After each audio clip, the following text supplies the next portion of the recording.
ನಡೀತಾನೆ.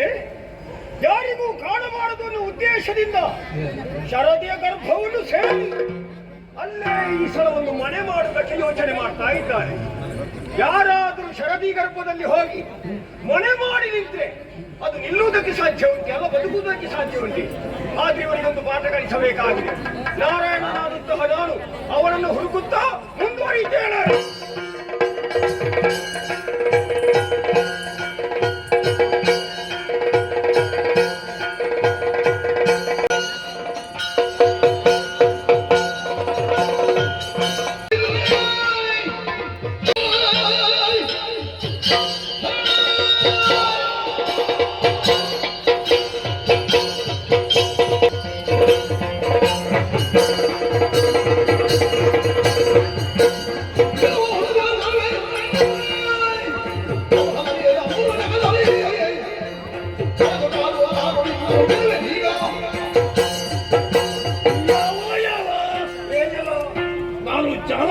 ಪ್ರಾಣಿ ಅಂತ ತಿಳಿದುಕೊಂಡರು, ಬಾಯಿ ಬರುವುದಿಲ್ಲ ಅಂತ ನೋಡಿದ್ರೆ ಬಾಯಿ ಬರ್ತದೆ. ಈಗ ಈಗ ಕೆಲವರಿಗೆ ಬಾಯಿ ಬರ್ತದೆ. ನನ್ನನ್ನು ಇದಿರಿಸುವವರು ಮೂರು ಲೋಕದಲ್ಲಿ ಕೂಡ ಯಾರು ಇಲ್ಲ. ಎಂದಾಕ್ಷರ ನೀನು ಕೇವಲ ಜಲಚರ ಪ್ರಾಣಿ. ನನ್ನನ್ನು ಬಂದು ಕೆಣಕುವುದಕ್ಕೆ ಮುಂದೆ ಬಂದೆಯ. ಇದು ನೀನು ತಿನ್ನದ ಅದೆಷ್ಟೋ ಸಮಯ ಆಯ್ತು. ನಿನ್ನ ಕಾಡಿದು ಕಾಡಿದು ತಿಂದೇನು.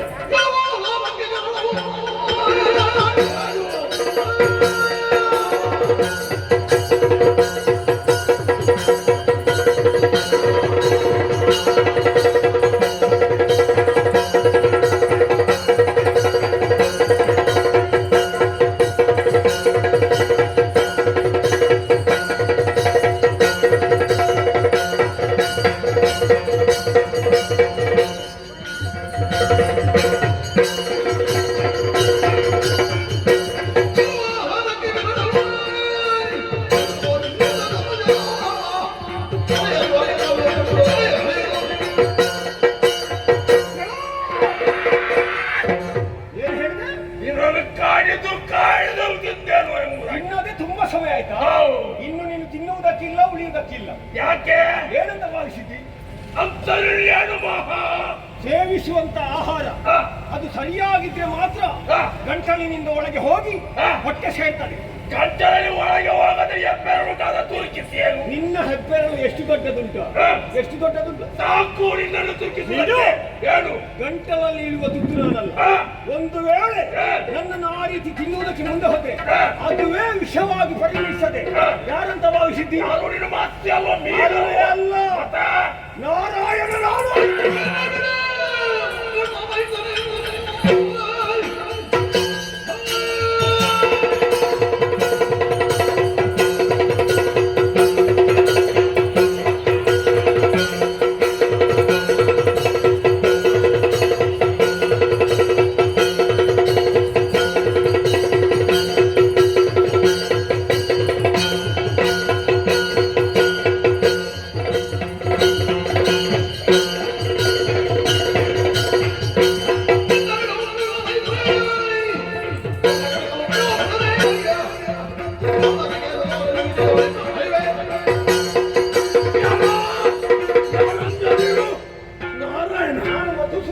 ಮಧುಸೂದನ್ ನಿನಗೆ ಬೆವರ ಬಾರದ ರೀತಿಯಲ್ಲಿ ಕೊಂಡು ಮುಗಿಸ್ತೇನೆ.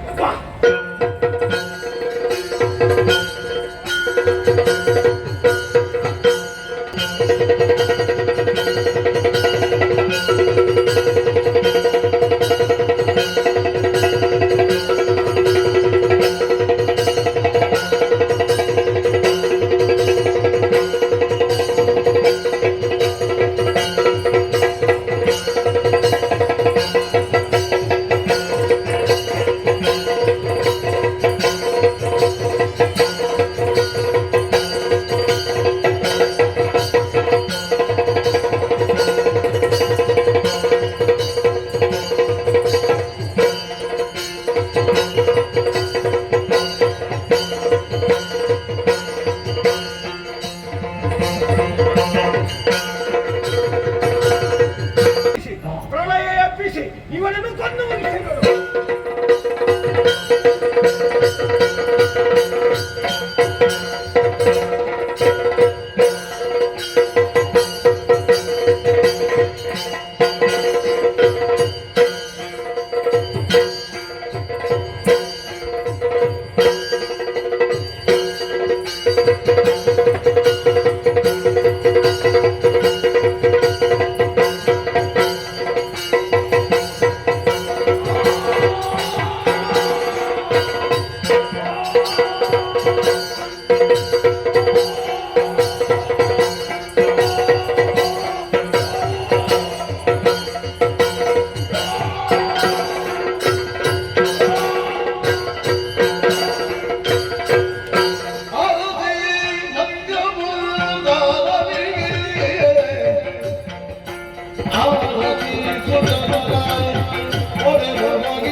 ಶ್ರೀಯಾನಂದದಾಯಕವಾದಂತಹ ಕಾಯಕವನ್ನು ಯಾರು ಕೈಗೊಳ್ಳುತ್ತಾನೆಯೇ ಅವನೇ ಲೋಕದಲ್ಲಿ ಕುಮಾರ ಎನಿಸಿಕೊಳ್ಳುತ್ತಾನೆ.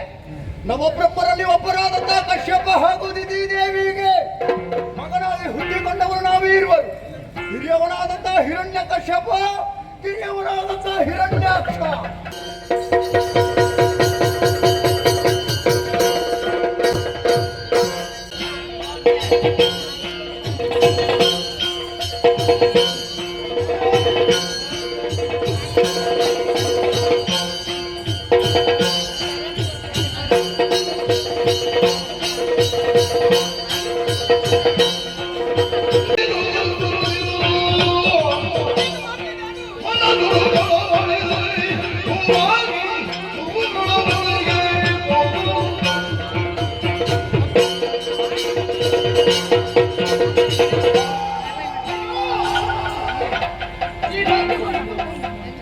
ಸಿಕ್ಕಿದವರು ಹಿರಣ್ಯಾಕ್ಷರಂತೆ ಪರಿಚಯವನ್ನು ಹೇಳಿಕೊಂಡೆ ಹೋದರೆ ಎನ್ನುವ ಹಾಗೆ ಆ ಕಾಲಕ್ಕೆ ಅವನಂತಿದ್ದ ಮಾತಿ ಸಿಕ್ಕಿದೆ ಎನ್ನುವ ಹಾಗೆ ಹಿಂಬಾಲಿಸಿಕೊಂಡು ಬರ್ತಾ ಇದ್ದಾರೆ. ಶ್ರೀಹರಿ ಶ್ರೀಹರಿ ನನ್ನ ಮಾನ ಪ್ರಾಣವನ್ನು ರಕ್ಷಣೆ ಮಾಡೋದಕ್ಕೋಸ್ಕರವಾಗಿ ಲೋಕವನ್ನು ಸಂಚಾರ ಮಾಡಿಕೊಂಡೆ. ಆದರೆ ಆ ದುಷ್ಟ ಬೆಂಪಿಳಿದ ಹಿಂಬಾಲಿಸಿಕೊಂಡು ಬರ್ತಾ ಇದ್ದಾನೆ. ಹಾಗಾದ್ರೆ ನನ್ನನ್ನು ರಕ್ಷಣೆ ಮಾಡಿದ ಬಗೆ ಅದೇನು ಕಳೆದಿರುವುದು ರಸಾತಳವನ್ನು ಸೇರಿಕೊಳ್ಳುತ್ತೇನೆ.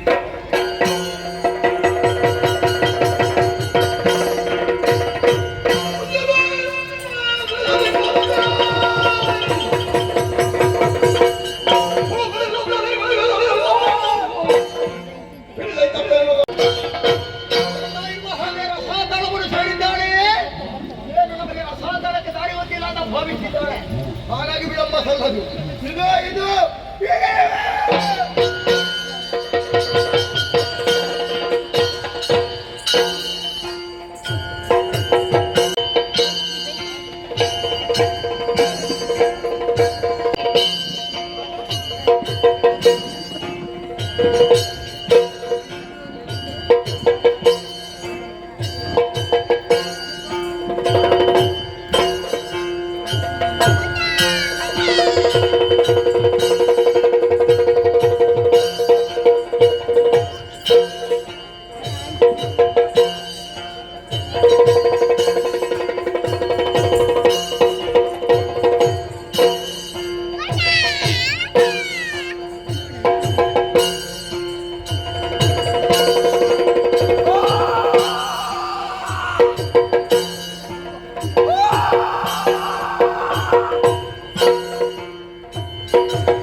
ಗೋರನಾಡಿ ಎನ್ನುವ ಸೇತು ರಸಾತಳದಿಂದ ಎದ್ದು ಬಂದೆ ಇನ್ನು ಮುಂದೆ ನಿಂತವ ನೋಡೆ ಹಿರಣ್ಯ.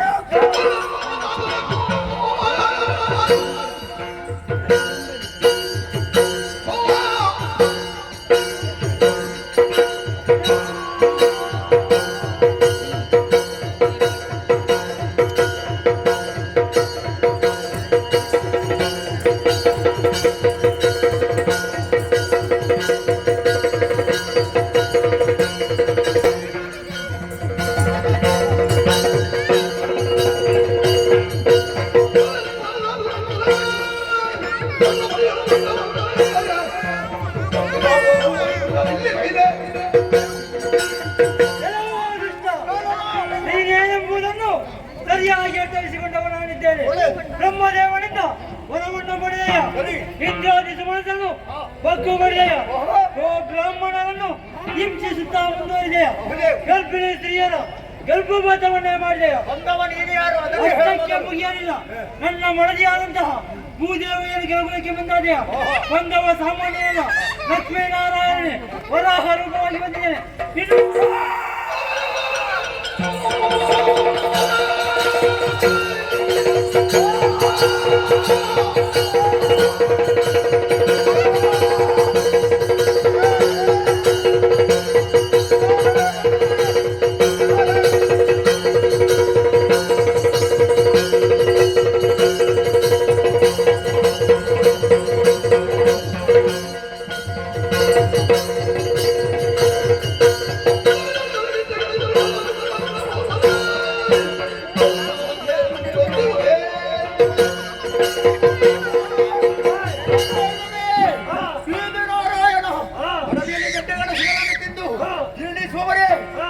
ಹಿಡಿದು ಮುಖವಾಗ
ಕೊಬ್ಬಿನಿಂದ ಮಾತನಾಡುತ್ತಾಗಿರುವೆಯ ಇದು 101ನೇ ಹಂದಿ ಶ್ವೇತವರವ ಹಾಗೆ ನಿನ್ನ ಆಹಾರದ ವಿಷವಾಗಿ ಬಂದಿದ್ದಾರೆ.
ನನ್ನ ನೆತ್ತಿಗೆ ಒಂದು ಬರ್ತೇನೆ ಹಾಳಾದವರೇ ಏನು ಕಂಬದ ಹೊರಗೆ ಹೋಗಿ ಹಾಕೋದು ಮತ್ತೆ ಒಂದು ವೇಳೆ ಇಲ್ಲಿ ಇದ್ರೆ ದಾರಿಯನ್ನು ತೋರಿಸಿದ್ರೆ ನಿನ್ನ ಕಾಲು ಬೇಕಾದ್ರೂ ಹಿಡಿತೇನೆ ಒಂದು ವೇಳೆ ಅವರಿಲ್ಲ ಅಂತಾದ್ರೆ ನಿನ್ನ ತಲೆ ಕಡಿತೇನೆ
ಸಂಧ್ಯಾಗೆ ಸಂಸ್ಕೃತಿ ಮಾತ್ರೆಗೆ ಕನಕದ ರಾತ್ರಿಯ ಬೆಳಗಿದರು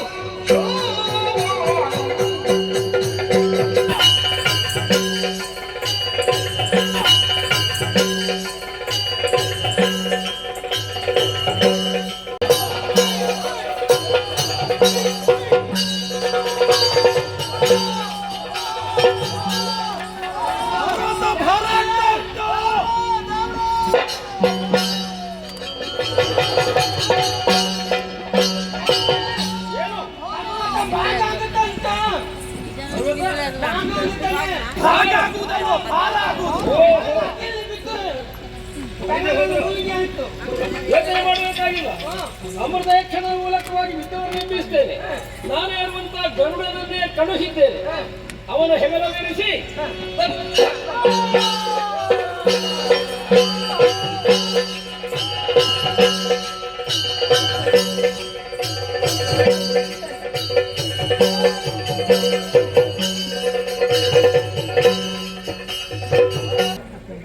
ದೇವರ ವಾಹನ ಗರುಡ. ದೇವರ ಗರುಡ. ಸಾಮಾನ್ಯ ಗೌಡಲ್ಲ, ಅದಕ್ಕೆ ದೇವರು. ಸರಿ, ಸಾಮಾನ್ಯ ಗರುಡನಲ್ಲ. ಬಂದಾಯ್ತು, ಪರ್ವತ ಬಂತು, ಮತನಕ್ಕೆ ನೆಣ್ಣು ಬೇಡ. ನಾನು ಹೋಗಿ ಅಂತ ಮಾಡಿದ್ದೇನೆ. ಅದು ನೀನೇ ತಗೋ ಅಗ್ಗ. ಹೊರಳಿಗಲ್ಲು ಮತನಕ್ಕೆ ಹತ್ತಬೇಕು ಅಂತ. ಹೌದಾ? ವಾಸುಕಿ ವಾಸುಕಿ ಎಲ್ಲಿತ್ತು?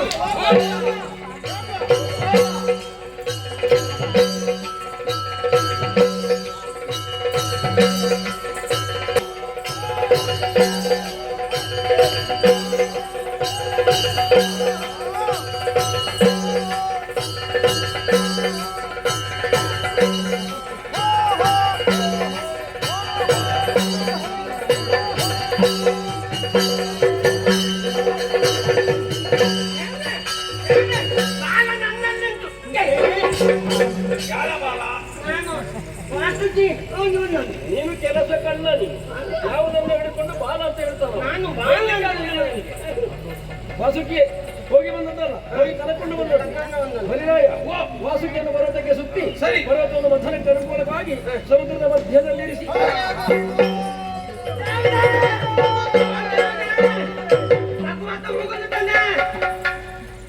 ಪರ್ವತ ಮುಳುಗುತ್ತಾ ಉಂಟು. ಸಂಪೂರ್ಣವಾಗಿ ಮುಳುಗಿದ್ದೇನೋ? ಮುಳುಗಿತು ಅಂತಾದ್ರೆ ಮಥನಕ್ಕೆ ಹೇಗೆ ಕಡಿಮೆ ಸಿಗ್ತದೆ. ಕಣ್ಣಲ್ಲಿ ಕಾಮನಿಲ್ಲ. ಕಡಿಯಬೇಕು. ದೊಡ್ಡ ಕಡೆ ಅದಾಗುದಿಲ್ಲ, ಇದೇ ಆಗಬೇಕಾಗ್ತದೆ. ಹೌದಾ? ಪಾತ್ರ ದೊಡ್ಡದನ್ನು ಆಯ್ತು. ಅಯ್ಯೋ ಇದನ್ನ ನಿನ್ನ ಮೇಲೆ ಇಟ್ಟು ಹಾಗಾದ್ರೆ ಯಾಕಾಯ್ತು ಎನ್ನುವುದನ್ನು ನಾವು ಅವಲೋಕಿಸಬೇಕಾಗ್ತದೆ. ಯಾಕೆ? ಯಾವುದೇ ವಿಘ್ನಗಳು ಬಾರದಿರಲಿ ಎನ್ನುವ ಹಾಗೆ ಕಾರ್ಯಾರಂಭಕ್ಕೆ ಮುನ್ನ ಗಣಪನ ಸ್ತುತಿ ಮಾಡಬೇಕಾಗಿದೆ. ಗಣಪತಿ ಗಣಪತಿ ನಾವು ಕಡ್ಕೊಂತೀವಿ. ಗಣಪತಿಯ ಸ್ತುತಿಯು ಗಣಪತಿ ಗಣೇಶ ಪ್ರತಿಭಾವದಿಂದ ಪ್ರಾರ್ಥನೆ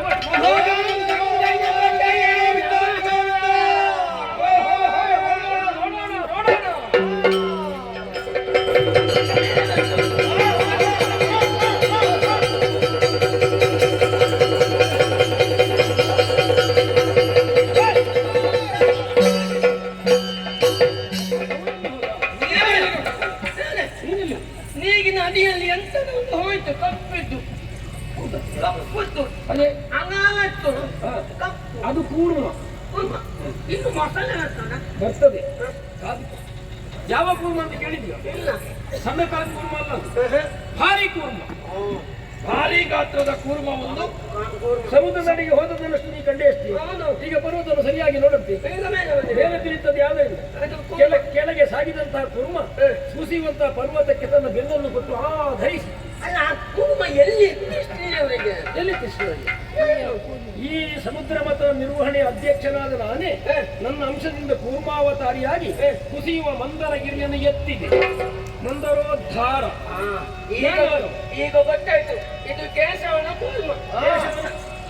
ಕೂರ್ಮಾವತಾರವಾಗಿ ಅದರ ಬಿಟ್ಟದ ಕೂರ್ಮಾವತಾರ. ಅಕ್ಕ ಭಕ್ತರೆಲ್ಲರೂ ಹೊಗಳ್ತಾ ಇದ್ದಾರೆ. ಹಿರಿಯನ್ನು ಬೆನ್ನಲ್ಲಿ ಪೊತ್ತವಾಗೆ ಸಮುದ್ರ ಮಂದರಕ್ಕೆ ಸಿದ್ಧತೆಯಾಗಬೇಕಲ್ಲ. ಹೌದೌದು. ನೋಡೋಣ, ಬನ್ನಿ ಬನ್ನಿ.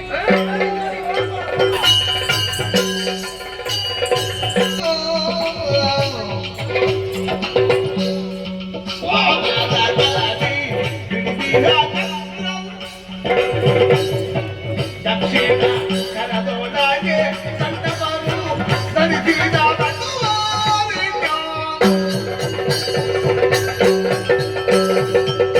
ಸ್ವಾಮಿ, ವಂದಿಸಿಕೊಳ್ತಾ ಇದ್ದೇನೆ. ದೀಕ್ಷಾಬದ್ಧನಾಗಿದ್ದವ ನಿಮ್ಮನ್ನು ಕಂಡಾಗಲೇ ತಟ್ಟನೆ ಎದ್ದೆ. ದ್ವಾದಶ ನಾಮಗಳನ್ನು ಬೆಳೆದಿದ್ದೀರಿ, ಕರದಲ್ಲಿ ಛತ್ರವನ್ನು ಹಿಡಿದಿದ್ದೀರಿ, ದಂಡ ಕಮಂಡಲದೊಂದಿಗೆ ನನ್ನ ಯಾಗಶಾಲೆ ಹತ್ರ ಬರ್ತಾ ಇದ್ದೀರಿ. ಸ್ವಾಮಿ, ಮತ್ತೊಮ್ಮೆ ಮಗದೊಮ್ಮೆ ವಂದಿಸಿಕೊಳ್ತಾ ಇದ್ದೇನೆ. ನನ್ನ ಜೀವನವೇ ಪಾವನವಾಯಿತು ಎನ್ನುವ ಹಾಗೆ ನಿಮ್ಮನ್ನು ಕಾಣ್ತಾ ಇದ್ದೇನೆ. ಏನೊಂದು ತೇಜೋಪುಂಜವಾದಂತಹ ಮೂರ್ತಿ ನನ್ನ ಕಣ್ಣೆದುರಿಗೆ ಬಂತು ಎನ್ನುವ ಹಾಗೆ ಭಾಸವಾಗ್ತಾ ಇದೆ. ಕಂಡಿದ್ದೇನೆ, ಯಥೋಚಿತವಾದ ಆಸನವನ್ನು ಕೊಟ್ಟಿದ್ದೇನೆ. ಧನ್ಯನಾಗಿದ್ದೇನೆ ಸ್ವಾಮಿ, ಧನ್ಯನಾಗಿದ್ದೇನೆ. ಎಲ್ಲಿಂದ ಬಂದವರು, ಯಾಕೆ ಬಂದವರು, ಎಲ್ಲಿಗೆ ಹೋಗುವವರು ತಿಳಿಸುವಿರಾ?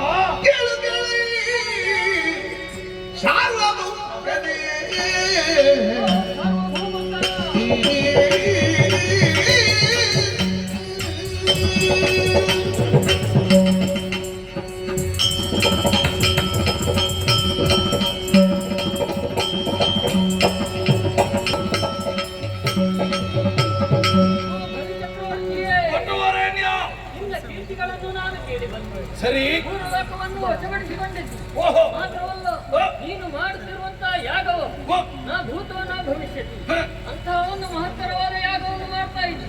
ಏನು ನಮ್ಮದೇನೂ ಇಲ್ಲ, ಎಲ್ಲ ಭಗವಂತರದ್ದು. ಆ ಕೀರ್ತಿಗಳನ್ನು ನಿನ್ನಯ ಪರಾಕ್ರಮಗಳನ್ನು ಹೇಳಿಯೇ ನಾನು ಬಂದವು. ಹಾಗಾದ್ರೆ ನನ್ನ ಬಗ್ಗೆ ತಿಳಿದಿದ್ದೀರಿ, ಹೌದಯ್ಯ. ಸಂತೋಷ. ಬಲಿ ಚಕ್ರವರ್ತಿ, ನನ್ನ ಹೆಸರು ವಾಮನ. ವಾಮನ? ಹೌದಯ್ಯ. ಎಲ್ಲಿಂದ ಬಂದವರು? ನಾನು ಉಪನಯನಾದಿ ಸಂಸ್ಕಾರಗಳನ್ನು ನನಗೆ ಗುರುಗಳು ಮಾಡಿದರು.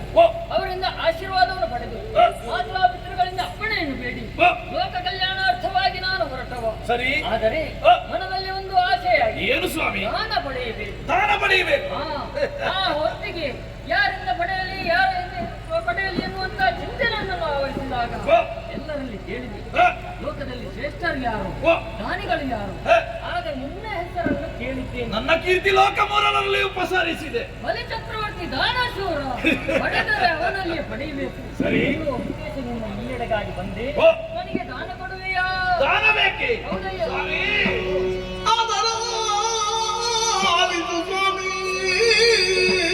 ಓ ಸ್ವಾಮಿಯೇ, ಅದರ ಆಲಿಸು ಸ್ವಾಮಿ. ಮನದೊಳು ಮೊದಲು ನುಡಿವಂಗಿದಾತವ ಮೋದದಲ್ಲಿ ಕೇಳಿ ಮೊದಲು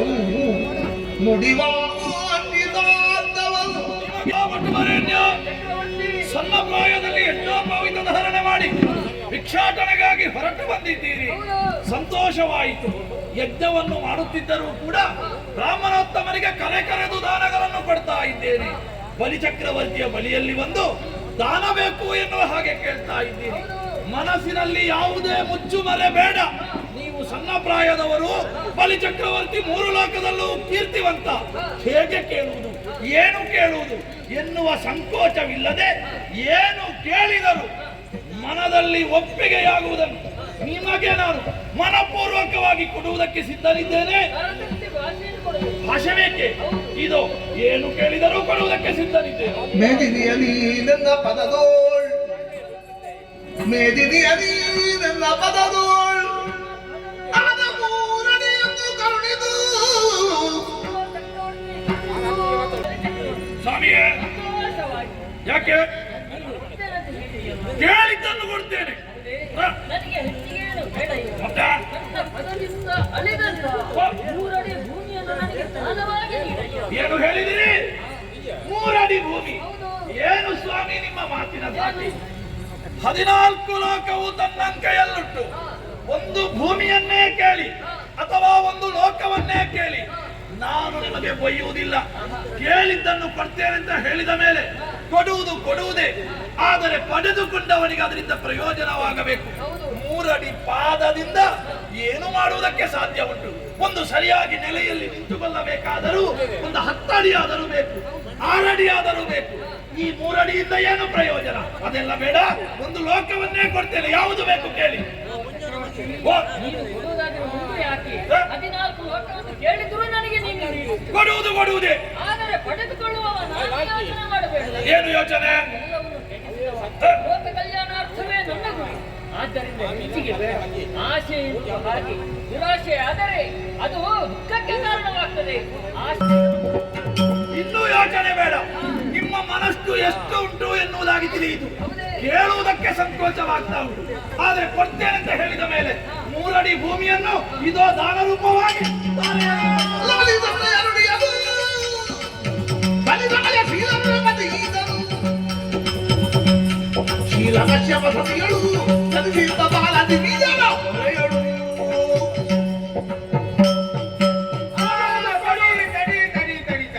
ಏನು ತಡಿ? ಚಕ್ರವರ್ತಿ, ಗುರುದೇವ, ಏನು ಮಾಡ್ತಾ ಇದ್ದೀರಿ? ಯೋಚನೆ ಮಾಡ್ತೀರಿ? ಮೊದಲಾಗಿ ವಂದಿಸಿಕೊಳ್ತಾ ಇದ್ದೇನೆ. ಶುಭವಾಗಲಿ. ವಂದಿಸಿ ಕೊಟ್ಟುವರೇ ನನಗೆ 3 ಅಡಿ ಪಾದ ಕೇಳಿದ್ದಾರೆ. ಕೊಡ್ತಾ ಇದ್ದೇನೆ ದಾರ ಎರೆದು. ನೀನು ನಾವು ಕೇಳಿದ 3 ಅಡಿ ಪಾದವನ್ನು ನೀಡುವುದಕ್ಕಾಗಿ ದಾನವನ್ನು ಕೇಳಿದ್ದ. ಹೌದು. ಕೇಳಿದಕ್ಕಾಗಿ ನೀನು ಕೊಡುತ್ತೇನೆ ಅಂತ ಭಾಷೆಯನ್ನು ಕೊಟ್ಟಾಗ್ತಿ. ನೀವೇನು ದಾನೆಯನ್ನು ಕೊಡುವುದಕ್ಕಾಗಿ ಮನ ಮಾಡಿದ್ಯಲ್ಲ. ಹೌದು. ನೀನು ಅವ ಯಾರು ಏನು ಅನ್ನುವಂಥ ವಿಚಾರವನ್ನು ಸರಿಯಾಗಿ ಸಾಮಾನ್ಯ ಒಬ್ಬ ಬ್ರಾಹ್ಮಣ ಒಟ್ಟು. ಈಗ ಅವನು ನಿನಗೆ ಕಾಣುವುದಕ್ಕೆ ಬ್ರಾಹ್ಮಣನಾಗಿ ಇದ್ದಾನೆ ಅನ್ನೋ ಕಾರಣಕ್ಕಾಗಿ ಅವನಿಗೆ ದಾನೆಯನ್ನು ಕೊಡ್ತಾ ಇದ್ದ. ನಿಮಗೇನು ನಂಜಿ? ನೀವು ಬ್ರಾಹ್ಮಣರಲ್ವೇ? ನಾನು ಬ್ರಾಹ್ಮಣ. ನಿಮಗೆ ಜಾತಿ ವೈಷಮ್ಯ ಇನ್ನೂ ಹೋಗ್ಲಿಲ್ಲ. ಅವರಿಗೆ ಕೊಟ್ಟದ್ರಲ್ಲಿ ನಿಮಗೆ ಸರಿಯಾಗಿ ಗಮನಿಸು. ಏನು? ಅವ ಯಾರು ಏನು ಅನ್ನೋದು ವಿಚಾರ ನೀನು ತಿಳಿಯದೆ ಈ ರೀತಿಯಾಗಿ ವರ್ತಿಸ್ತಾ ಇದ್ದ. ಯಾರು? ದಾನ ಕೊಡುವುದಕ್ಕಾಗಿ ಹೊರಟಿದ್ದಿ. ಅವ ಯಾರು ಅಂತ ಗೊತ್ತುಂಟ? ಯಾರು? ಅವ ಶ್ರೀಹರಿಯೇ ಇಲ್ಲಿಗೆ. ಇದನ್ನೇ ಹೇಳುವುದು. ಯಾವುದು? ಹರಮುನಿದರು ಗುರು ಕಾಯುವ ಅಂತ. ನೀವು ಸಕಾಲಕ್ಕೆ ಬಂದು ಎಚ್ಚರಿಸಿದ್ದೀರಿ ನೋಡಿ. ಬಂದವ ಬ್ರಾಹ್ಮಣನಲ್ಲ, ಶ್ರೀಮನ್ನಾರಾಯಣನೇ. ವೇಷ ಮಾಡಿ ಮೋಸಗೊಳ್ಳುವುದಕ್ಕಾಗಿ ನಮಗೆ ವೇಷ ಮಾಡ್ಲಿ, ಪ್ರತ್ಯಕ್ಷ ಬರ್ಲಿ, ಬಂದದ್ದು ಹರಿ ಅಲ್ವೇ? ನಾನು ಮಾಡುವ ಯಾಗ ಯಾಕೆ? ತುರಗಮಯದವನ್ನೇ ಮಾಡ್ತಾ ಇದ್ದೇನೆ. ಯಾವುದಕ್ಕಾಗಿ? ಶ್ರೀಮನ್ನಾರಾಯಣನನ್ನೇ ಕಾಣಬೇಕು. ಆ ಮುಖೇನವಾಗಿ ನನ್ನನ್ನು ನಾನು ಅರ್ಪಿಸಬೇಕು ದೇವರಿಗೆ ಎನ್ನುವ ಹಾಗೆ. ದೇವರೇ ಬೇಡಿಕೊಂಡು ನನ್ನ ಮನೆ ಬಾಗಿಲಿಗೆ ಬಂದಿದ್ದಾರೆ ಅಂತ ಆದ್ರೆ ಕೇಳಿದ್ದನ್ನು ಕೊಡುವುದರಲ್ಲಿ ತಪ್ಪೇನುಂಟು? ನೀವು ಸ್ವಲ್ಪ ಬದಿಗೆ ಸರಿರಿ. ಕೊಡುವುದು ನೀವು ಕೆಡಬೇಡ. ದೇವರಿಗೆ ಕೊಟ್ಟದಲ್ಲಿ ಯಾರಾದರೂ ನೀಡುವುದಕ್ಕೆ ಕೇಳಿಕೊ. ಈ ಇದಕ್ಕಿಂತ ಬದಲಾಗಿ ನಿನ್ನ ತಾಯಿಯೇ ಬಂದು ಹೇಳಿದವಳಿದ್ದಾರೆ. ಯಾಕೆ ಇವನಿಗೆ ದಾನ ಕೊಡಬೇಡ ಅಂತ ಹೇಳಿದೆ. ಅವಳ ಮಾತನ್ನು ಧಿಕ್ಕರಿಸಿದ್ದಿ. ಇವಾಗ ಗುರುವು ಆಗಿ ನಿನ್ನನ್ನು ಉಳಿಸಿಕೊಳ್ಳುವುದಕ್ಕಾಗಿ ಪ್ರಯತ್ನ ಮಾಡ್ತಾ ಇದ್ದೇನೆ. ಆದ್ರೂ ನಾನು ಹೇಳಿದಂತೆ ನೀನು ಕೇಳಿಕೊಳ್ಳಬೇಕು. ಆದ್ರಿಂದ ನೀನು ದಾನ ಕೊಡಬೇಡ. ಗುರುವಿನ ಮಾತನ್ನಾದ್ರೂ ಮೀರಿ ಏನು? ದೇವರಿಗೆ ಕೊಟ್ಟ ಮಾತನ್ನು ಮೀರುವುದಿಲ್ಲ. ಕೊಡುವುದೇ. ನೀನು ಕೊಟ್ಟ ಕೆಟ್ಟು ಹೋಗ್ತಿ. ಜಾಗೃತಿ ಯೋಚನೆ ಮಾಡು. ದೇವರಿಗೆ ಕೊಟ್ಟದ್ರಲ್ಲಿ ಕೆಡುವುದೇನುಂಟು? ಕೆಡುವುದಿಲ್ವಾ? ಕೆಡುವುದಿಲ್ಲ. ಈಗ ನೀನು ಕೊಡುವುದೇ. ಕೊಡುವುದೇ. ಕಾಣಬೇಕು.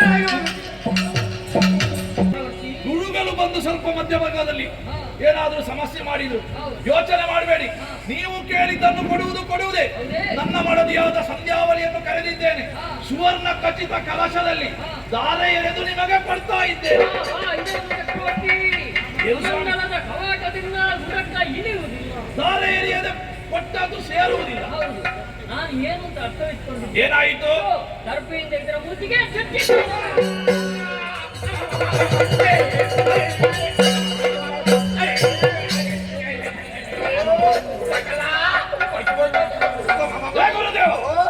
ಎಷ್ಟು ಸಲ ಹೇಳಿದೆ ನೀವು ಆ ಪಾಕಶಾಲೆಯಲ್ಲಿ ಹೋಗಿ ಹೋಮದ ಹತ್ತಿರ ಹೊಗೆ ಹತ್ತಿರ ಎಲ್ಲ ನಿಲ್ಲಬೇಡಿ. ಇದು ಕರ್ಮ, ಇದು ಎಂತದು? ಇದು ಕರ್ಮ, ಇದು ಇದನ್ನು ಉಳಿಸುವುದಕ್ಕಾಗಿ ನಾನು ಇಷ್ಟೆಲ್ಲ ಪ್ರಯತ್ನ ಪಟ್ಟೆ. ಏನು ಏನು ಮಾಡಿದೆ? ಇದು ಹಿಂದೆ ಹಾಕಿ ಹೆಚ್ಚಾಯ್ತು. ನಾನೇನು ಮಾಡಲಿಲ್ಲ, ದಾರಿಯಲ್ಲಿ ಕೊಡ್ತಾ ಇದ್ದೇನೆ. ನಾನು ಇಷ್ಟು ಹೇಳಕ್ಕೆ ಶುಕ್ರಾಚಾರ್ಯ ಆಗಿದೆ, ಇನ್ನು ನಿಮಗೆ ಒಕ್ಕಣ್ಣ ಆಗಿ ಹೋಯ್ತಲ್ಲ. ಏನಾದದ್ದು ಅಂತ ಹೇಳ್ತಿಲ್ಲ. ದಿಲ್ಲಿ ಹೇಳೋದ ಮಂಡಪದ ರೂಪದಲ್ಲಿ ನಾನು ಕುಳಿತಿದ್ದೆ. ಆ ಸಂದರ್ಭದಲ್ಲಿ ಇವಾಗ ಕಣ್ಣಿಗೆ ತುತ್ತಿ ಕಣ್ಣು ಹೋಯ್ತಲ್ಲ. ಇನ್ನೊಂದು ಬಿಡಿಗೆ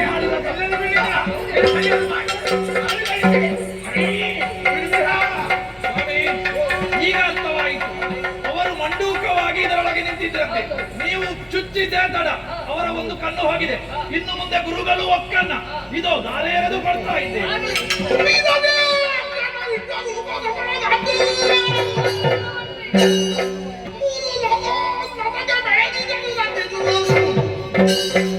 ಮೂರು ತಿಥಿ ವಿಕ್ರಮನು ಪ್ರಾಣ ಮಾತ್ರದವರು ಅವರ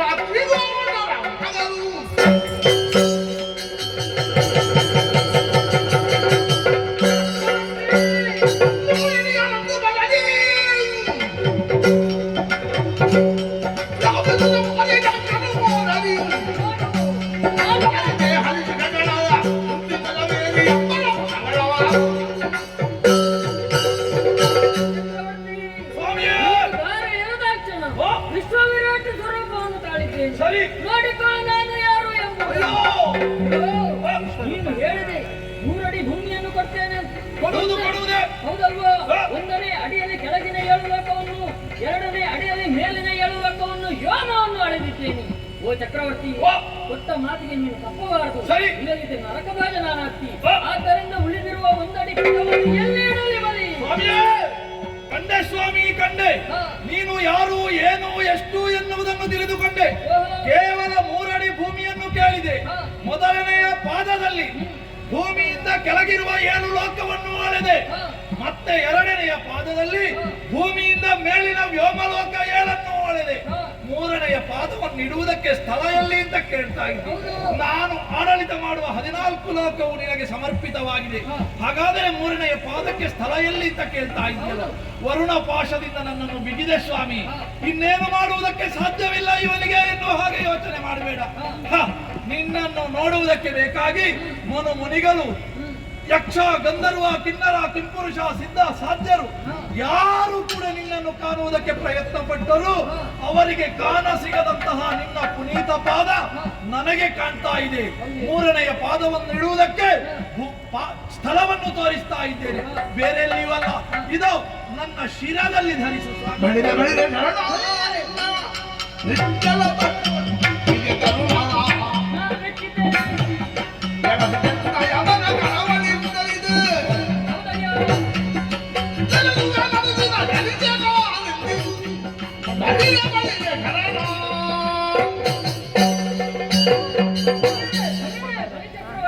ಯಾಕೆ ಹೊಗಳಿಕೆ ಭಗವಂತ? ನಿನ್ನ ಭಕ್ತಿ ಭಾವಕ್ಕೆ ನಾನು ಮೆಚ್ಚಿದ್ದೇನೆ. ಸರಿ, ಆದರೆ ಏನು ಮಾಡೋಣ ಹೇಳು? ಏನು ಸ್ವಾಮಿ?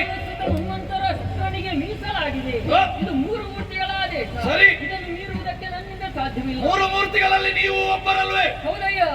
ಆದರೆ ನೀನು ಯೋಚನೆ ಮಾಡಬೇಡ.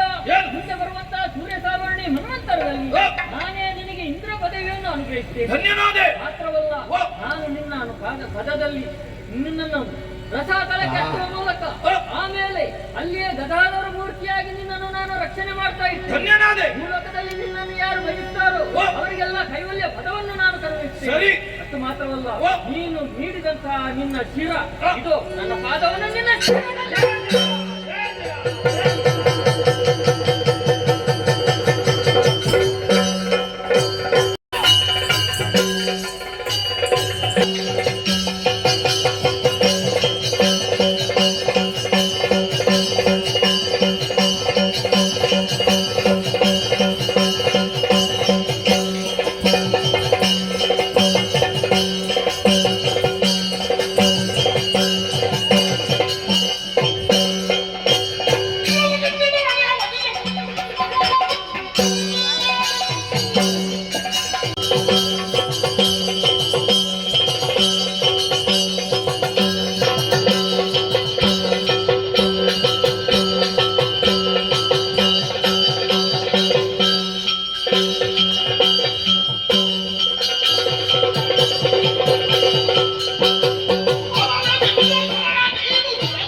ನಮ್ಮ ಆಶ್ರಮಕ್ಕೆ ಬಂದುದು ಮಾತ್ರವಲ್ಲದೆ ದೇಹವನ್ನು ಕತ್ತುಕೊಂಡು ಹೋಗಿದ್ದೀಯಾ? ಕದ್ದುಕೊಂಡು ಹೋದದಲ್ಲ, ಹಾ, ಕಳೆದುಕೊಂಡೇ ಹೋದವನು.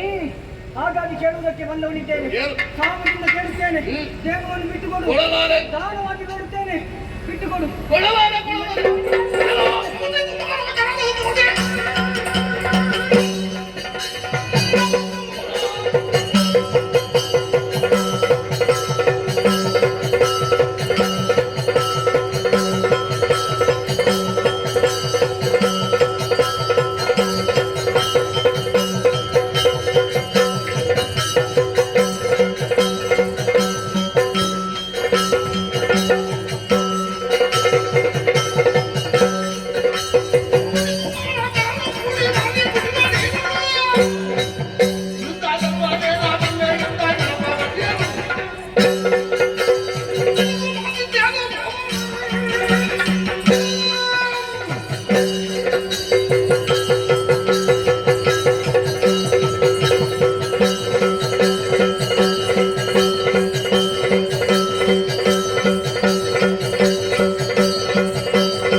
ಇಷ್ಟರವರೆಗೆ ಭೂಮಿ ಮೇಲೆ ನಿಂತು ಯುದ್ಧ ಮಾಡಿದುಕೊಂಡವ, ಅದಲ್ಲದೆ ಹನುಮಂತನ ಹೆಗಲ ಮೇಲೆ ನಿಂತು ಯುದ್ಧ ಮಾಡಿದುಕೊಂಡವ.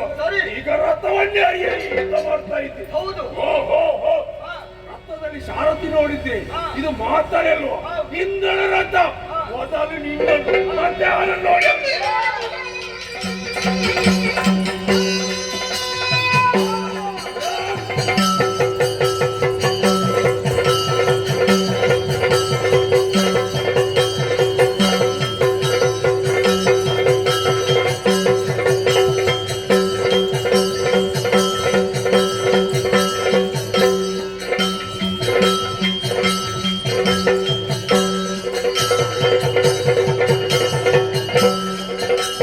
Yes,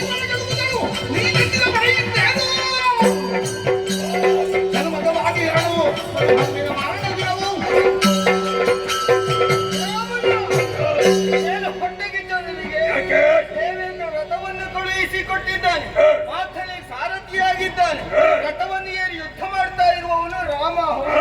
ಆದರೆ ಅವನು ಕೊಡುಗೆಯಾಗಿ ಕೊಟ್ಟದ್ದು ಅವನು ಯಾವತ್ತು ತಿರಸ್ಕಾರ ಮಾಡಬಾರದು ಅನ್ನುವಂತ ಭಾವನೆಯಿಂದ ನಾನು ಸ್ವೀಕಾರ ಮಾಡಿಕೊಂಡೆ. ಮತ್ತೆ ಯುದ್ಧಕ್ಕೆ ಹೆದರಿ ಅಲ್ಲ, ಯುದ್ಧ ಮಾಡದೆ ಅಲ್ಲ. ಆದರೆ ನೀನು ರಾವಣ, ನಿನ್ನ ಆ ವೈರುಧ್ಯ ಏನೆನ್ನುವುದನ್ನು ಚೆನ್ನಾಗಿ ಅರ್ಥ ಮಾಡಿಕೊಂಡಿದ್ದೇನೆ. ಬಹಳ ವಿದ್ಯೆಗಳನ್ನು ಬಲ್ಲವನು. ಆದ್ದರಿಂದ ನನ್ನನ್ನು ನೀನು ಗೆಲ್ತೀಯ?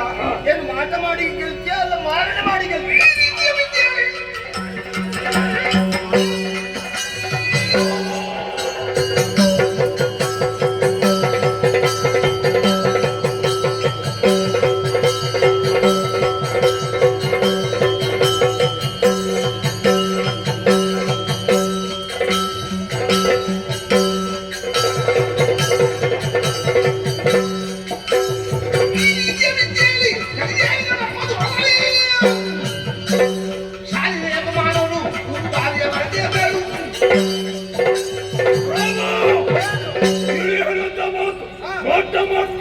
ಮಾರಣ ಹೋಮ ಮಾಡ್ತೇವೆ ಎಂಬುದಾಗಿ.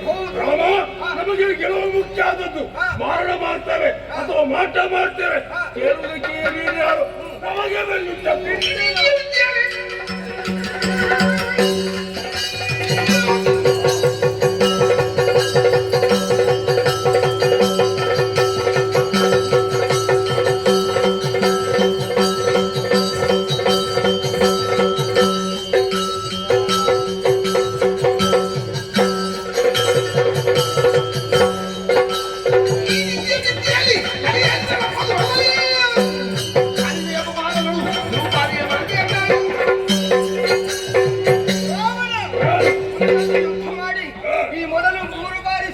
ಓಡಿ ಹೋದವನು.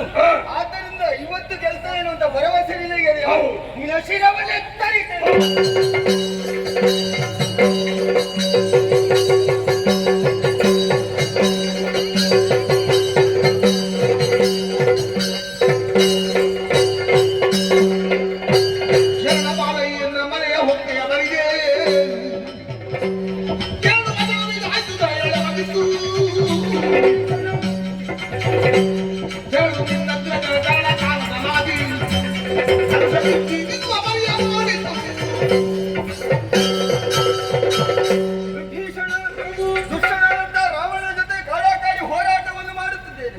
ಅದೆಷ್ಟೋ ಸಮಯ ಅದು ಕಾಲ ಕಳೆದು ಹೋದ್ರು ಜಯವನ್ನು ಸಂಪಾದಿಸಿಕೊಳ್ಳುವುದಕ್ಕೆ ಅಸಾಧ್ಯವಾಗುತ್ತಾ ಇದೆ. ಆದ್ದರಿಂದ ನಿನ್ನಲ್ಲಿ ಒಂದು ಮಾತು, ಯಾಕೆಂದ್ರೆ ನನ್ನನ್ನೇ ನಂಬಿ ಬಂದವರು ನೀವಲ್ವ, ನಿಮಗೆ ಯಾವತ್ತೂ ದ್ರೋಹವನ್ನು ಬಗೆಯಬಾರದು, ಕಷ್ಟ ಆಗಕೂಡದು ಅನ್ನುವಂತ ನಿಲುಮೆಯಿಂದ ಹೇಳುತ್ತಾ ಇದ್ದೀನಿ. ನಾನೀಗೇನು ಇನ್ನು ಗೆಲುವನ್ನು ಸಾಧಿಸುವುದಕ್ಕೆ ಅಸಾಧ್ಯವಾಗುತ್ತಾ ಇದೆ. ಆದ್ದರಿಂದ ನನ್ನನ್ನು ತೊರೆದು ನೇರವಾಗಿ ನಿಮ್ಮ ಊರಿಗೆ ಹೋಗಿ ಅಧರ್ಮದ ಹಾದಿಯಲ್ಲಿ ನಡೆಯುತ್ತಿರುವ ನನ್ನ ಅಣ್ಣ ಆತನನ್ನು ತೊರೆದು ನಾವು ಬಂದವು ನಿನ್ನ ಜೊತೆಯಲ್ಲಿ.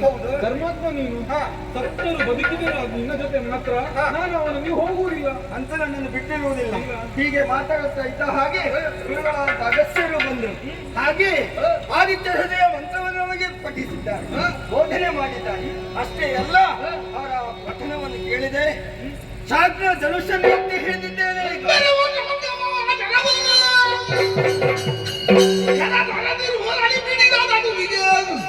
ಗುರಿ ಮಿಡಿಯಲಿದರಳು ವಿಶ್ವ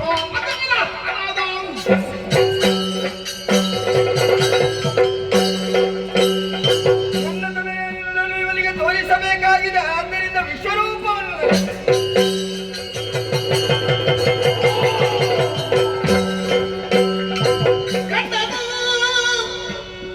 ದಶವದನ ಕೋದಂಡ ರಾಮನ ಕಂಡನು ದಶವದನ ಕುಂಡಲಿ ಕಂಬಕನ ಜಗದೋ ತಂದನು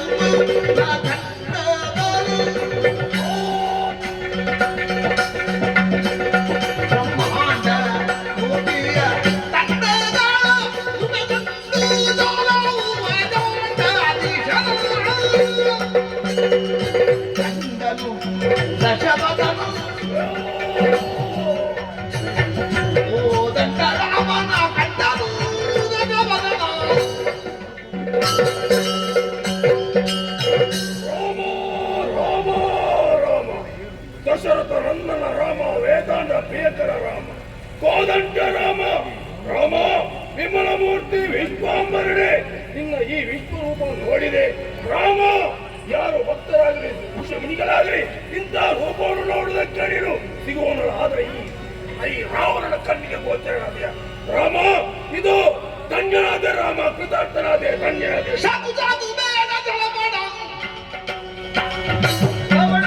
ಬಲು ಯೋಗ್ಯನೋ ಸಾಧು ಸಾಧು ಬೇಡ ಫಲಪಡ.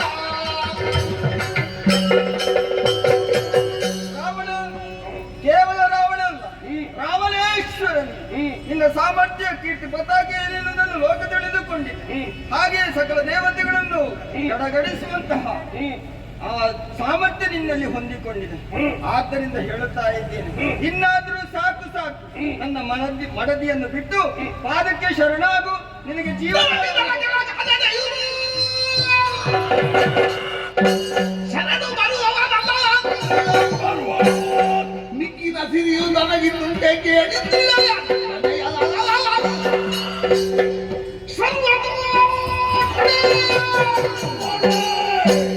ನಿನ್ನೊಳ ಹಲವಿರತಿ ಸನಿ ಕಟ್ಟಿದರೆ ಗಿರಿಜಾವರನ ಪಟ್ಟನೆ ತಾನೇನು ತಪ್ಪು ಕಿರಿದ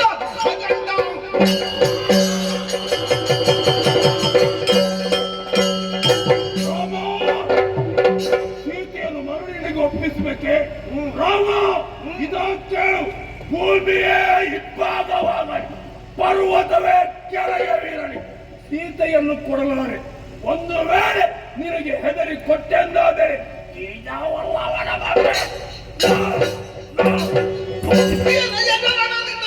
ಮಾತಿದು ನಿಧಾನಿಸಿ ಜಯಮಾನದಿ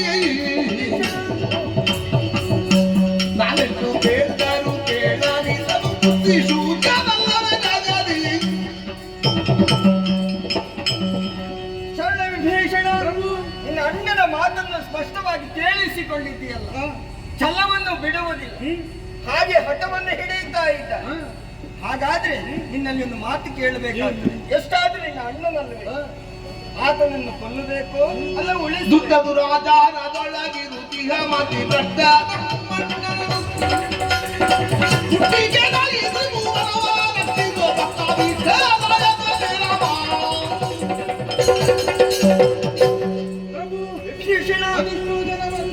ಆತನಿಗೆ ಬುದ್ಧಿವಾದವನ್ನು ಹೇಳಿದವರಿದ್ದಾರೆ, ಎಷ್ಟೋ ಜ್ಞಾನಿಗಳು ಒಂದು ಬುದ್ಧಿವಾದವನ್ನು ಹೇಳಿದವರಿದ್ದಾರೆ.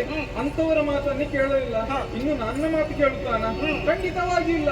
ಆತ ಒದಗೆ ಅರ್ಹನೆ ಸರಿ, ಆಮೇಲೆ ಓದಿಸು. ಸರಿ ಸರಿ.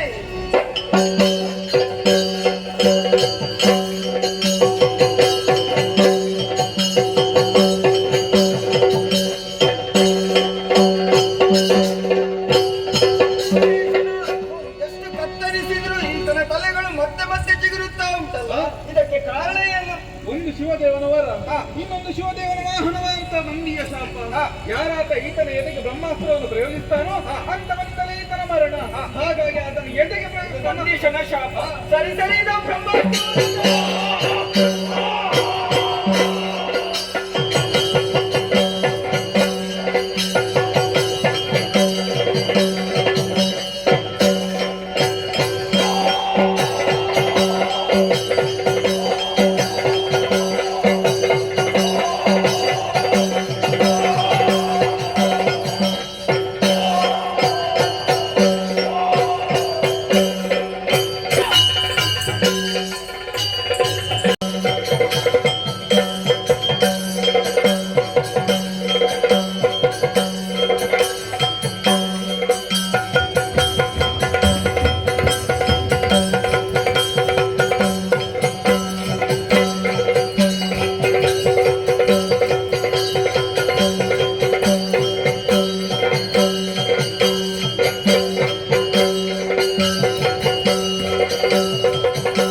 ಯಾರಿಗೆ ಯಾರಲ್ಲಿ ನಮ್ಮವರು ಈ ಕಡೆ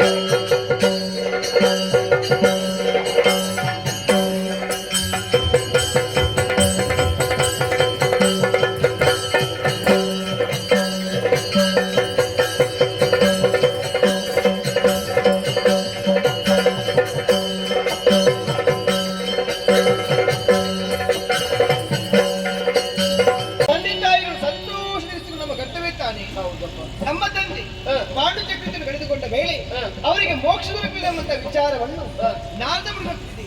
ಅದಕ್ಕಾಗಿ ಅವರು ಹೇಳಿದಂತ ಮಾತು ರಾಜ್ಯ ಸುಯದ್ವಾರಿಯಾಗಿ ಕೈಗೊಳ್ಳಬೇಕೆನ್ನುವ ಹಾಗೆ ನೋಡಿದೀರಾ. ಅದೆಷ್ಟು ಪ್ರತಿಪಾಲಕರು ರಾಜ್ಯ ವಿದ್ವಾಂಸರು ಸೇರಿಕೊಂಡಿದ್ದಾರೆ. ಅವರ ಇಚ್ಛೆಯಂತೆ ಯಾಗವು ನೀವೇ ಮಾಡ್ತಾ ಇದ್ದೀರಿ. ಆದರೆ ಒಂದು ಚಿಂತೆ ಬಲಿಸ್ತಾ ಉಂಟು.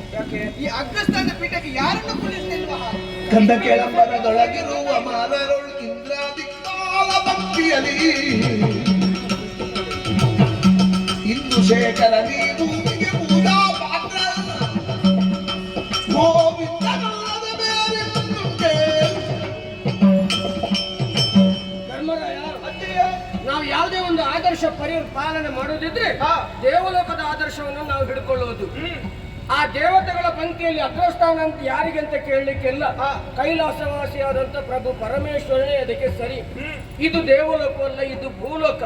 ಈ ಭೂಲೋಕದಲ್ಲಿ ಅಂತ ಯೋಗ್ಯತೆ ಯಾರಿಗೆ ಸಲ್ಲುವುದು ಅಂತ ಕೇಳಿದ್ರೆ ಅನವರತವು ನಿಮ್ಮನ್ನು ಕಷ್ಟದಿಂದ ಪಾರುಗೊಳಿಸಿದ ಆ ಗೋವಿಂದನಲ್ಲದೆ ಅನ್ಯರಂತೆ ಕೃಷ್ಣನನ್ನು ಬರಮಾಡಿಸಿ ಅಗ್ರ ಪೀಠದಲ್ಲಿ ಅನಿತರೊಳು ಸಾದೇವನ ಬಾಲಪ್ರಮಯ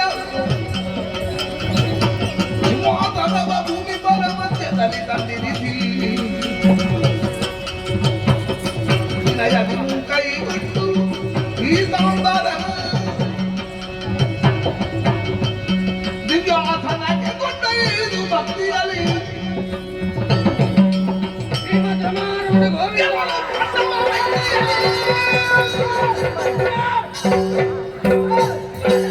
ಕೆಲವು ಹರಿಪಕ್ಷದಲ್ಲಿ ಕೆಲವು ಕೃಷ್ಣನ ಬಲು ಹಿರಲಿ ಕೆಲರ ಕುದಿದದ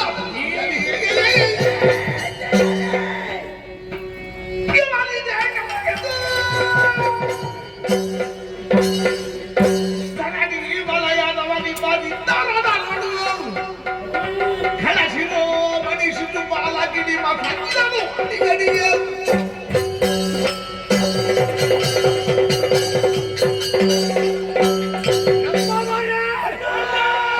ತುಂಬಿದಂತ ಸಭೆಯಲ್ಲಿ ಕಟ್ಟಳೆಯೊಂದು ಸಂಭವಿಸಿ ಹೋಯಿತಲ್ಲ.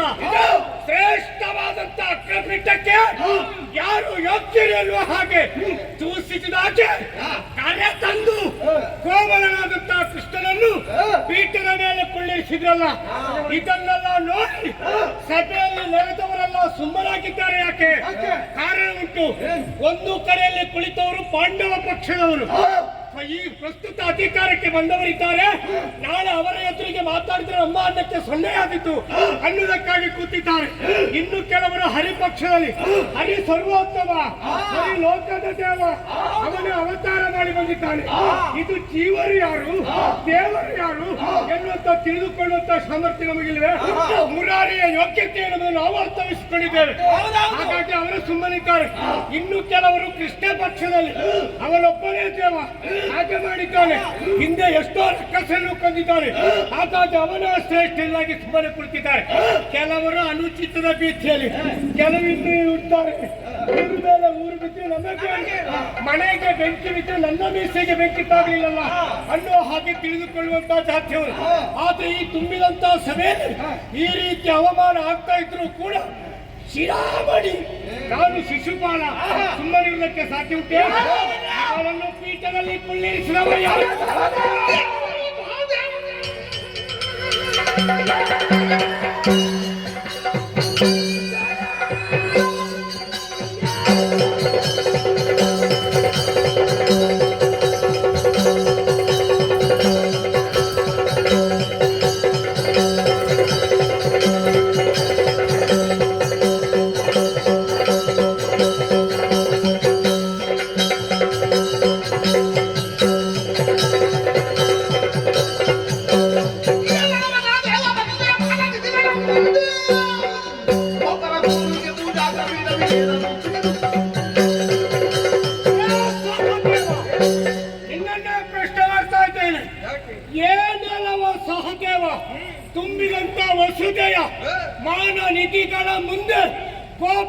ಸೂನು ಈ ಕೃಷ್ಣನಿಗೆ ಪೀಠ ಕೊಟ್ಟೆಯಲ್ಲ, ಯಾಕೆ ಕೊಟ್ಟೆ?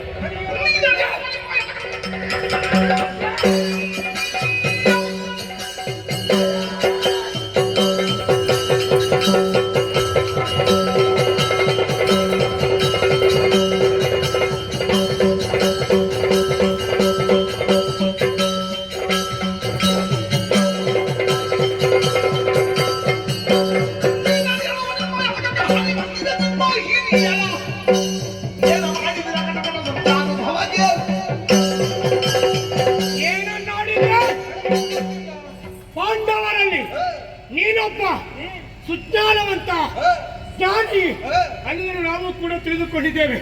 ಯಾಕಂತ ಹೇಳಿದ್ರೆ ಈಗ ಆಗ್ತಾ ಇರುವುದು ನಿನ್ನೆ ಆದದ್ದು ನಮಗೂ ಹೇಳಲಿಕ್ಕೆ ಬರ್ತದೆ, ಆದ್ರೆ ನಾಳೆ ಆಗುವುದನ್ನು ನಿನ್ನಿಂದ ಮಾತ್ರ ಸಾಧ್ಯವಂತೆ. ಪರಮ ಸುಜ್ಞಾನಿ ಅನ್ನುವ ಹಾಗೆ. ಆದ್ರೆ ಏನು, ನಿನ್ನದ್ದಾದಂತಹ ಸುಜ್ಞಾನಕ್ಕೆ ಮಂಕು ಕವಿತಾ ಸಭೆಯಲ್ಲಿ ಎಂತಹ ಮಾನವಗಳಿದ್ರೂ ಕೂಡ ಅವರ ಮಾನಕ್ಕೆ ಧಕ್ಕೆ ಬರುವ ಹಾಗೆ ಇವನನ್ನು ತಂದು ಕುಳ್ಳಿಸಿದೆಯಲ್ಲ, ಅನ್ಯಾಯವಾಯಿತು.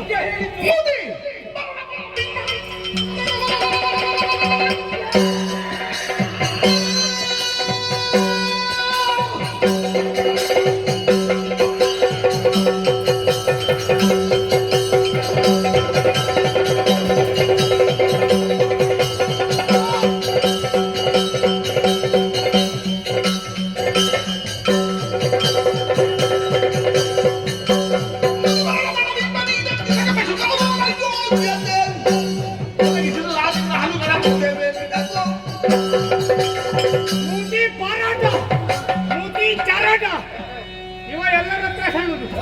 ಈ ಹಿಂದೆ ಅಪ್ಪನಲ್ಲಿ ಹೇಳಿಕೊಂಡಿದ್ದಾರೆ, ಸಿಂಹಾಸನ ಏರುವುದಿಲ್ಲ, ನಾನು ಮದುವೆ ಆಗುದಿಲ್ಲ ಅಂತ. ಆದ್ರೆ ಹಿಂದಿನಿಂದ ಮಾಡುವಂತ ರಾಜಕೀಯ ಯಾರಿಗೂ ಗೊತ್ತಾಗುವುದಿಲ್ಲ. ಎಲ್ಲ ಇವನಿಗೆ 1-2 ವರ್ಷ ಅಲ್ಲ, 800 ವರ್ಷಗಳು ಆದರೂ ಕೂಡ 60 ಕಳೆದ ಮೇಲೆ ಅರಮರಳು ಪ್ರಾರಂಭ ಆಗ್ತದೆ. ಇವನಿಗೆ ಎಷ್ಟು ಮರಳು ಪ್ರಾರಂಭವಾಗಿದೆ. ಕಾಡು ಬಾಬಾ ಅಂತ ಕರೀತಾ ಇದೆ, ನಾಡು ಹೋಗು ಹೋಗು ಅಂತ ದೂರ್ತಾ ಇದೆ. ನೀವು ಈ ಪೂಜೆ ಮಾಡುದಿದ್ರೆ ಖಾಸಗಿತನದ ಪೂಜೆ, ನೀವೇ ಕರ್ಕೊಂಡು ಹೋಗಿ ಕೋಣೆಯಲ್ಲಿ ಕುಳ್ಳಿರಿಸಿ ಪ್ರತ್ಯೇಕವಾದಂತಹ ವ್ಯವಸ್ಥೆ ಮಾಡಬಹುದಿತ್ತು. ಆದ್ರೆ ಇದು ತುಂಬಿದಂತಹ ಸಭೆ. ಈ ಸಭೆಯನ್ನೊಮ್ಮೆ ನೀವು ನೋಡಿದ್ದೀರಾ?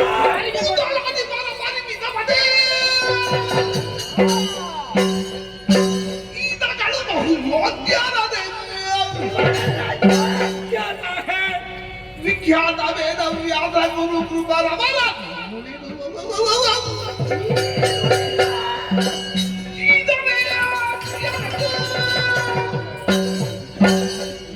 ಕೃಷ್ಣನ್ ಓದು ಕೊಡುವರೆ ಬೇರೆ ಕೊಡುವುದು ಭೂತಳೇಶನ ಮುಂದೆ ಮನ್ನಿಸುವುದು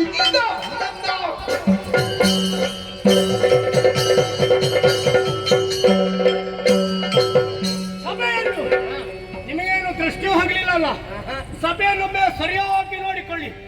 ಎಂತಹ ವಿಖ್ಯಾತರು, ಪ್ರಖ್ಯಾತರು, ಜ್ಞಾನಿಗಳು, ಸುಸಂಸ್ಕೃತರು ನಡೆದಂತಹ ಸಭೆ. ಆ ಕಡೆಯಲ್ಲಿ ಶ್ರೇಷ್ಠರಾದಂತಹ ವೇದವ್ಯಾಸರಿದ್ದಾರೆ, ಅವರಿಗೆ ಕೊಡಬಹುದಿತ್ತಲ್ಲ. ಉಭಯ ಕುಲ ಬುಲ್ಲಾಜರಾದಂತಹ ಗುರು ದ್ರೋಣಾಚಾರ್ಯ ಇದ್ದಾರೆ ಮತ್ತು ಕೃಪಾಚಾರ್ಯ ಇದ್ದಾರೆ.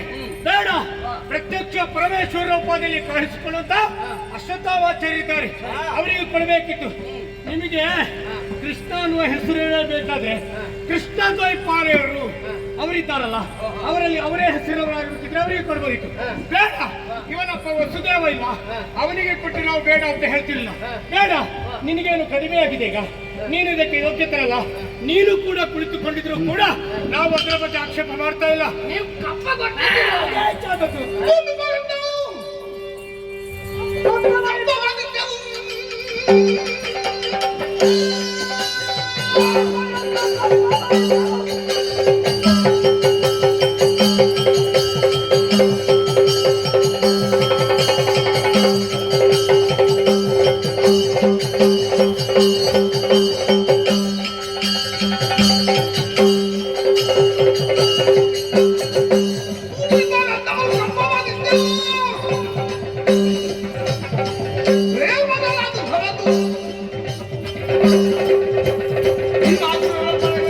Very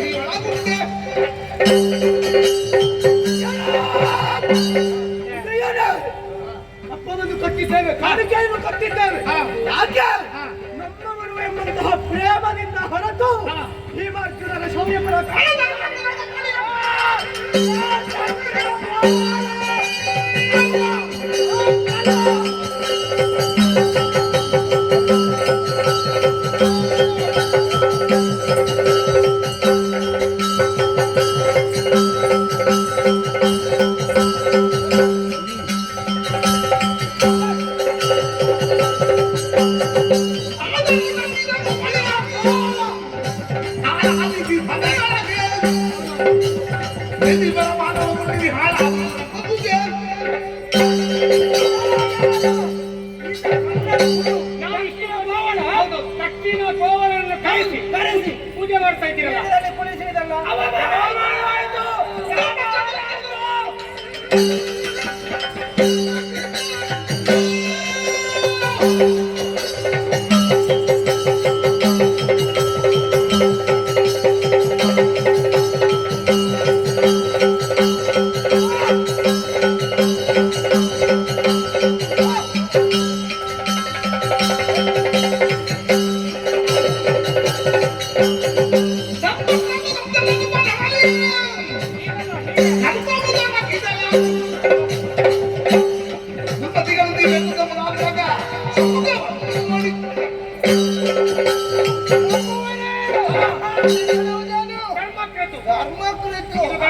ಇವರಿಗೆ ನಾವು ಸಹಾಯ ಮಾಡುವುದಕ್ಕೆ ಬಂದದ್ದಾದರೆ ಇವರು ನಮಗೆ ಅನ್ಯಾಯ ಮಾಡುತ್ತಾ ಇದ್ದಾರೆ.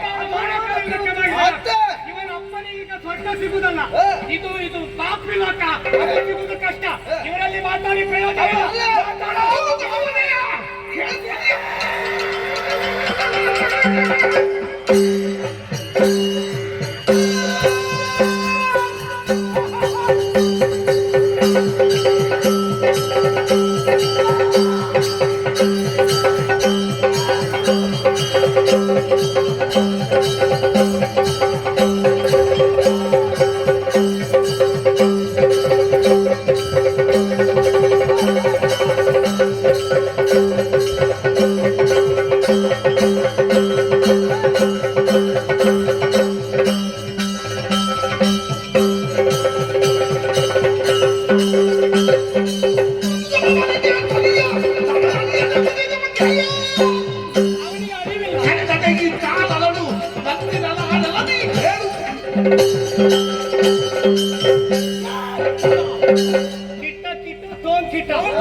ಇವ ಗಾಂಜೇಯ, ಅವನಿಗೆ ಎಂತದು ಬುದ್ಧಿ ಇಲ್ಲ. ಈಗ ಅರೆಮರಳು ಪ್ರಾರಂಭವಾಗಿದೆ. ಅವ ತಂದು ಕುಳ್ಳಿರಿಸಿದಂತ ಮಾತ್ರಕ್ಕೆ ನೀನು ಬಂದು ಕೂತಿದ್ಯಲ್ಲ.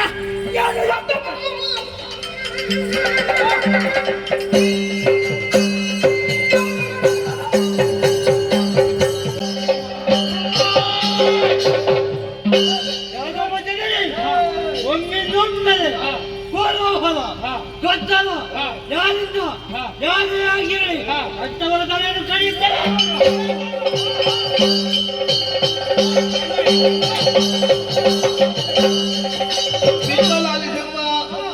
ಮನದ ಬೀಡ ವ್ಯಕ್ತಿ ಕಟ್ಟುವ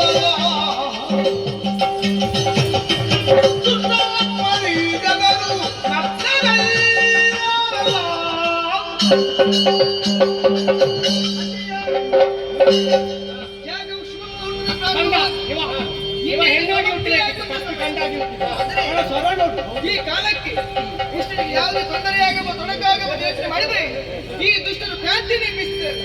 ಏನು ಮಾಡೊಬ್ಬನೇ ಮಲಗಿರೆ ಕನ್ನದಿಂದಲೇ ಮದುಗೈದ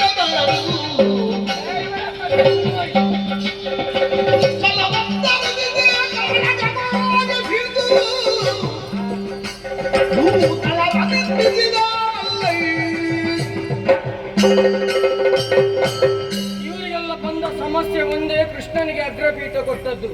ಕೊಡುವುದಕ್ಕೆ ಬಲವಾದ ಕಾರಣ ಇದೆ. ಈ ಹಿಂದಕ್ಕೆ ಪ್ರಪಂಚ ಜಲಪ್ರಳಯವಾದಂತಹ ಸಂದರ್ಭ, ಆಲದ ಎಲೆಯ ಮೇಲೆ ಬಾಲ ಮುಕುಂದನಾಗಿ ಪವಡಿಸಿದ್ದ ಸಂದರ್ಭ, ಕಿವಿಯ ಕಿಲ್ಬಿಷದ ಮುಖಾಂತರವಾಗಿ ಇಬ್ಬರು ದಾನವರು ಉದಿಸಿದರು. ಅವರೇ ಮಧುಕೈಟಭರು.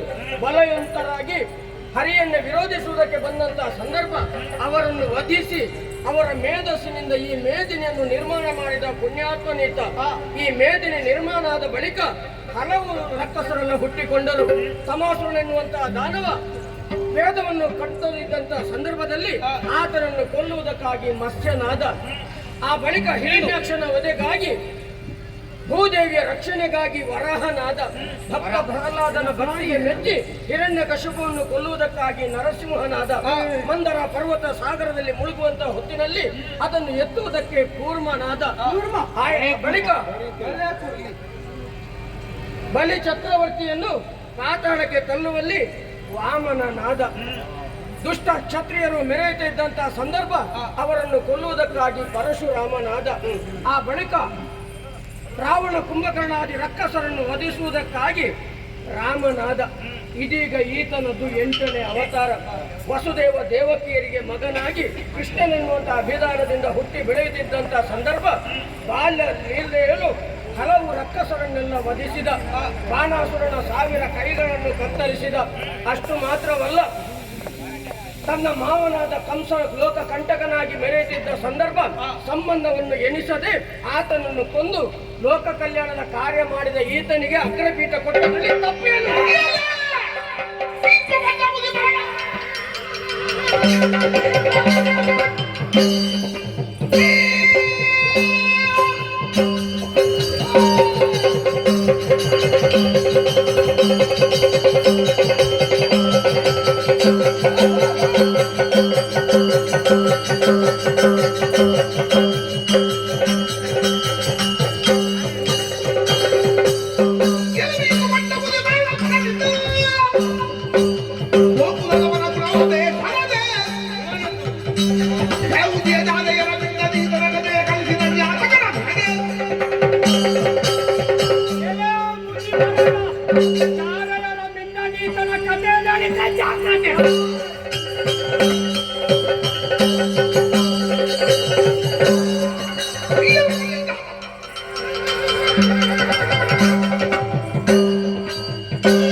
ನಮ್ಮ ದೇವರನ್ನು ಬಿಡಲಾರೆ. ಏನು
ಇಷ್ಟೆಲ್ಲ ಕಾದದ್ದು ನೀನು ಕೂತಲ್ಲಿಂದ ಹೇಳ್ಬೇಕಂತ ಹೇಳಿ.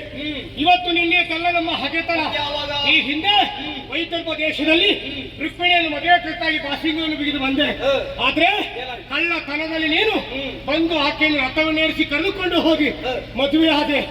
ಇಲ್ಲಿ ಹೊತ್ತಿನಲ್ಲಿ ಮತ್ತೆ ಕೂತು ಲೆಕ್ಕ ಮಾಡ್ತೀನಿ ಅಂತದ್ದು ದಿನ ಲೆಕ್ಕ ಮಾಡುದ ದಿನ ನಿನಗ ನನಗ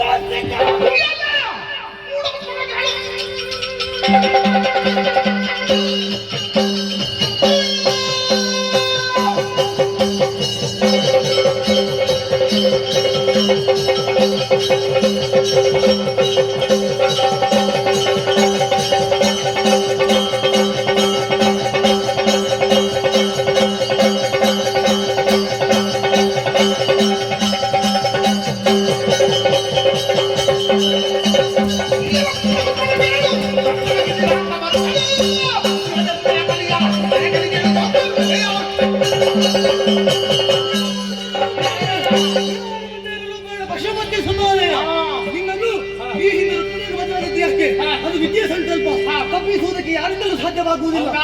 ಅಪರಾಧಗಳನ್ನು ಪೂರೈಸಿದ್ದೀಯ. ನಿನ್ನ ಅವಸರ ನನ್ನಿಂದ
ಶಿಶುಪಾಲಾದಿಗಳನ್ನು ವಧಿಸಿದ್ದಾಗಿದೆ.